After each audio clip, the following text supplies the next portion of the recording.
Hello there, in this very quick video we're going to look at arpeggios and learn how to just rearrange the notes slightly to help develop our span of the keyboard and also to help to encourage our fingers to stretch a little more. Because obviously when we start to learn the piano, what we do is we learn triad chords. So for example, we're going to use D major to exemplify. I'm going to use my left hand. We've got D, F sharp, A. Okay, and they're fairly comfortable because you're just missing a note each time and you miss a finger, so it's logical with these fingers 5, 3 and 1 in the left hand, so that's very logical.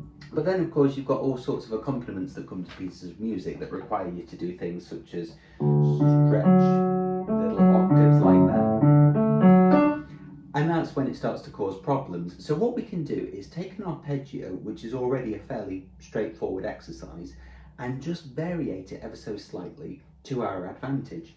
Now, if you don't know what an arpeggio is basically that chord, or whatever chord you're doing, and you go up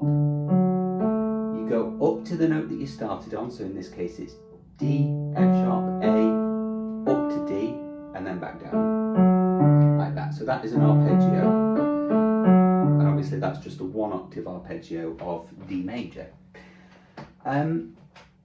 Most people can do that with relative ease because stretching an octave, a lot of people can stretch an octave anyway, but even if you can't, you can nearly stretch an octave, which means that in order to do that you need the slightest of rocking motions in the hand. I don't know if you can really see it there, but it just sort of, my hand is just sort of going slightly left, slightly up, back down. So it's the most minimal of movements, so people can normally get that quite easily. But what we're going to do is rearrange it, and for our example we're going to take that same arpeggio. I'll do it down here, down the octave, so we're going to take that, but I'm going to take the F sharp out of it and put that on the top. So effectively we've got D, A, D, F sharp, D, A, D.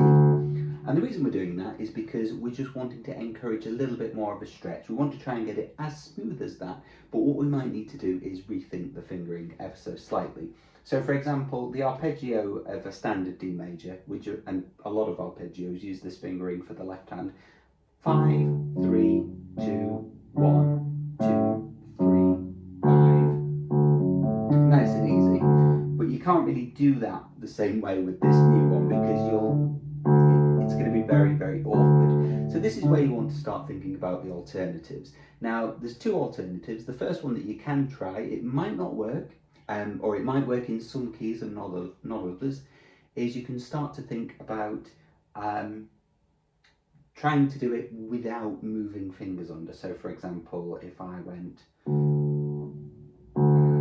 3, 2, 1, I can do it like that, and obviously I'm having to use a lot of, or a much bigger arm and wrist rotation there to ensure that it all moves. Okay, or better still, what I can start to think about is moving fingers underneath each other. So try and get that well into your practice as well, moving fingers underneath each other like you do in scales, and of course like you do with arpeggios if you go more than an octave. So for example, I can go 5, 2, 1, and then maybe put 2 over.